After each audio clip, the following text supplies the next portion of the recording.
नमस्कार दोस्तों, why you should give EOI if you are a serious end user और investor. EOI का इतिहास देखते हैं। ये व्हाट इज़ दिस EOI? अगर आपको नहीं पता, रियल एस्टेट की में नॉर्थ इंडिया में रियल एस्टेट में बहुत ही इसका प्रचलन है, बट अब ये पुणे साइड में, वेस्टर्न साइड में और बाकी साइड भी होने लगी है, साउथ में भी, बैंगलोर में होने लगी है। EOI is expression of interest. In this what happens कि यू गिव अ चेक और some money in advance and you express your interest. तो इसके ऊपर चर्चा करेंगे हम, क्योंकि कई एक्सप्रेशन ऑफ इंटरेस्ट वाले ना वो ऐसे फील करते हैं कि अरे यार, ये पहले कोई चीज़ डिटेल में बताई नहीं, एक्सप्रेशन ऑफ इंटरेस्ट ले लिया और ये क्या चीज़ है ऐसे करके। तो मैं इसका इतिहास बताऊंगा। जो सबसे पहले वो कौन था, कई साल पहले। ये तो आजकल बिल्डर ने आजकल 1-2-3 साल से ये करा हुआ है। इससे पहले एक और चीज़ थी, हरियाणा से एग्जाम्पल लेके बताता हूँ। उसका नाम था जी HUDA, Haryana urban development authority, जिसको HSVP कहते हैं, जो कि अभी एक तरह से कुछ नहीं आता उनका भी, ठीक है, ज़्यादा मामला, बस वो एक अथॉरिटी और वो बन के रह गई है जो भी बन गई है। सीवरेज, पानी, बिजली का थोड़ा देखते रहते हैं और पेपर वेपर का काम है उनका। अब कुछ उनका नया नहीं आता, पर वो एक टाइम पे उनकी तूती बोलती थी, आपको पता है। और हरियाणा वाले प्लीज़ कमेंट सेक्शन में लिखना, दिल्ली वालों को भी पता होगा। वो लोग भाई साहब जब प्लॉट लेके आते थे ना, आप लोग को याद हो, तो वो एक्सप्रेशन ऑफ इंटरेस्ट नहीं बोलते थे उसको उसको बोलते थे Hooda invites application, earnest money बोलते थे उसको, एक वर्ड होता था। तो वो श्योर शॉट होता था कि अर्नेस्ट मनी है 10 पर, वो काफ़ी अच्छा खासा अमाउंट होता था जो लोगों को देना पड़ता था, और 6-6 7-7 महीने अटका रहता था, और उस टाइम पे कई लाख होता था वो। उस टाइम मतलब जो आज का 5-10 लाख रुपया है जो आजकल EOI लिया जाता है, इसके इक्विवेलेंट से ज़्यादा था, क्योंकि वो 15-20-25 साल पहले की बात है, 15-20-25-30 साल पहले। और 6 महीने अटका रहता था और उसका ड्रॉ फ्लॉट से मिलता था, मिलना भी तय नहीं था।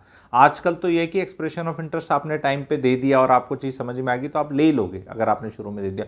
उस टाइम तो ड्रॉ फ्लॉट से निकलता था। फिर एक सिस्टम आया ऐसा कि बैंकों ने देना शुरू कर दिया। बैंक कितने दिखते रहे, दो रहे ना, 1.5 लाख, 1 लाख, 2 लाख, या जो भी प्लॉट के 3 लाख, 4 लाख, 5 लाख तक भी जाता था, डिपेंडिंग ऑन, क्योंकि कई साल चला है वो स्कीम। तो बैंक वाले क्या करते थे, आपको लोन देके पहले ही ब्याज ले लेते थे आपसे 6 महीने का, जैसे 7,000, 8,000 या 10,000, 12,000 रुपये को जो भी ब्याज बनता था, और वो बैंक वाले उनको दे देते थे। सरकारी तंत्र ही है, एक बैंक सरकारी उसको दे देता था, वो उसको वापस दे देता था, उनका आपस में सेटलमेंट हो जाता था। और ये कई गेम चला। पर मैं ये बोलना चाहता हूँ, उस टाइम सब लोग यहाँ करते थे, तो आज क्या तकलीफ है जो पैसे लेके बैठे, इतना मन में भय क्या है? क्योंकि पैसा तो नहीं मारा जा रहा किसी का, EOI का पैसा नहीं मारा जा रहा। बाद में कोई किसी ने अपना ज़्यादा दे दिया, आगे पीछे 45 दिन एप्लीकेशन साइन कर दी, बिल्डर बायर एग्रीमेंट हो गया। हालांकि बिल्डर बायर एग्रीमेंट तक आपका कोई एज पर रेरा दिक्कत नहीं होती, ठीक है। तो वो आपका अगर 1 महीने का ब्याज चला भी गया, मान लो आपने 10 लाख रुपये भी दिए, तो 6% के हिसाब से FD में 60,000 ब्याज आता है उसका साल का, महीने का 5,000।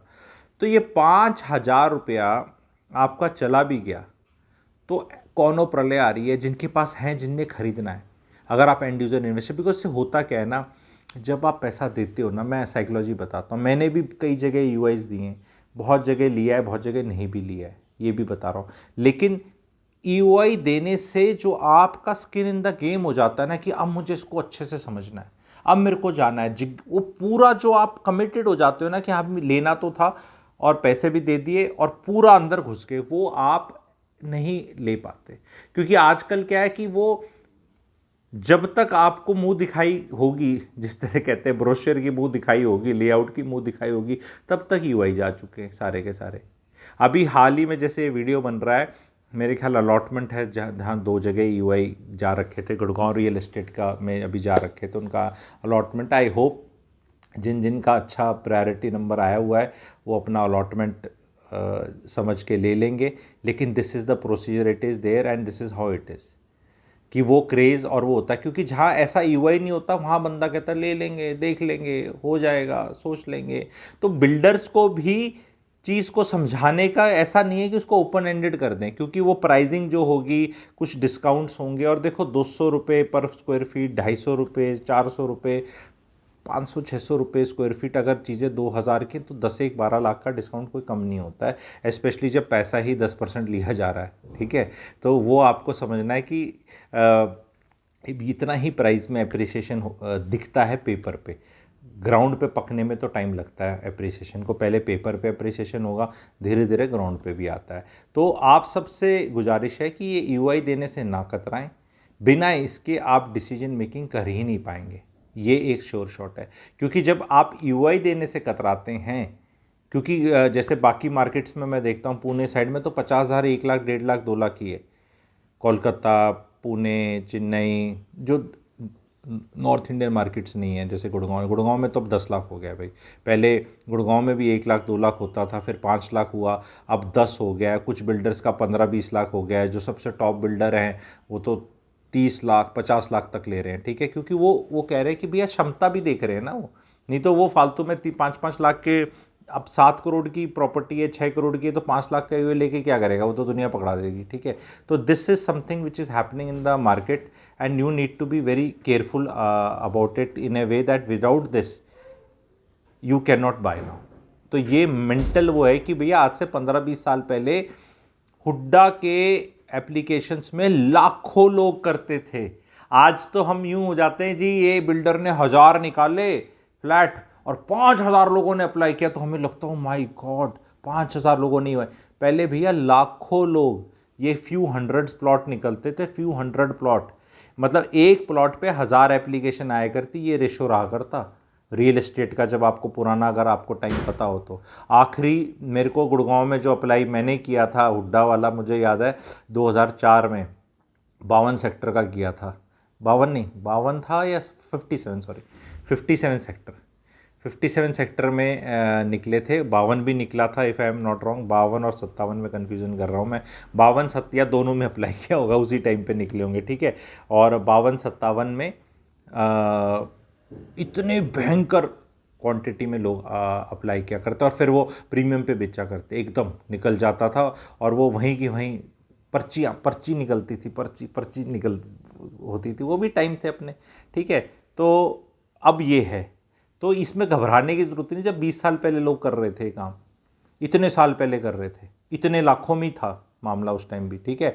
तो वो मिल जाता था, पैसा नहीं निकलता था, ड्रॉ गवर्नमेंट कर देती थी। उसके बाद तो उनने वो भी हटाई दिया। मैं तो ये सोच रहा हूँ कि ये वाला सिस्टम अभी दोबारा बैंक पता नहीं स्टार्ट करे या ना करे कि भी ब्याज ले लो, 5000 रुपये ले लो और वो दे दो, आई डोंट नो, ये भी एक हो सकता है। But then builders are not interested in this, because builders are not interested like the government. वो तो ब्याज खाने में इंटरेस्ट रहती है गोचे, क्योंकि उस टाइम बोला करते हैं कि यार ये हुड्डा वालों की तनख्वाह निकलती है इसके ब्याज से, ये कहावत होती थी हरियाणा में, ठीक है, कि 6-6, 7-7 महीने रहते थे। जैसे उसका देने का टाइम आता था पैसा, तब तक दूसरा सेक्टर लॉन्च कर दिया, दूसरी स्कीम कर दी, उड़े कर दी, यूं यूं चला करते।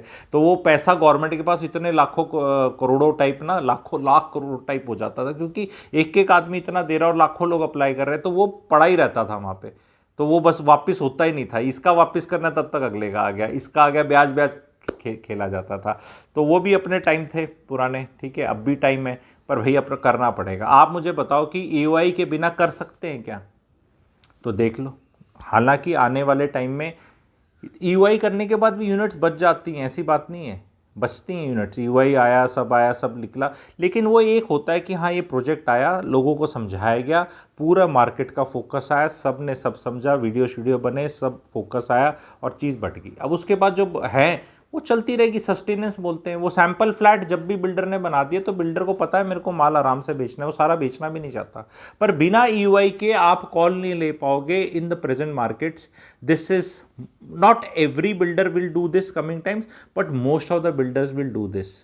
सो you have to be mentally ready for giving the UIs. उसके बिना, एंड यूआई वाली स्टेज पे आपको मोटा मोटी पता होगा, ना तो रेट पक्का पता होगा, ना साइज़ पक्का पता होगा, ठीक है, ना ही आपको एग्जैक्ट एमेनिटीज़, साइट ले एग्जैक्ट नहीं पता होगा। इनफैक्ट लोग तो अलॉटमेंट से एक दिन पहले ही बताते हैं, ठीक है। तो वो एक क्रेज़ रहता है, मार्केटिंग की टैक्टिक्स कह लो या जो भी कह लो, जो है सो है, हमें उसके साथ जीना है। हमें मार्केट में अपना खुद बिल्डर नहीं खेल सकता ना हम ग्राहक, की मैं अपने बिल्डर ले आऊँ और अपने हिसाब से चलूँ। तो वो भी जो जैसा है मार्केट में, हमें उसके हिसाब से करना है, एंड उसमें अगर हम बने रहते हैं तो हम आराम से इस चीज़ को कर लेते हैं, ठीक है। चैनल को लाइक करें, सब्सक्राइब करें।